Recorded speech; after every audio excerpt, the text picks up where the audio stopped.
చూసారా, 5 రూపాయలకి 10 రూపాయలకి ₹1,00,000 ఖర్చు పెట్టినా నయం కానీ అసలు వస్త్రాలే సరిగ్గా. అందుకే పేరు ఏమంటారు, వెండి బంగారములు మా యొక్క లేవు కానీ మాకు కలిగినదే.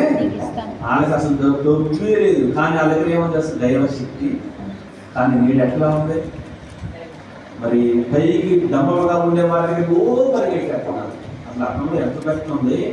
అతని యొక్క భక్తి పొట్టంట, అతని భక్తి జీవితం ఏంటనే చూడండి.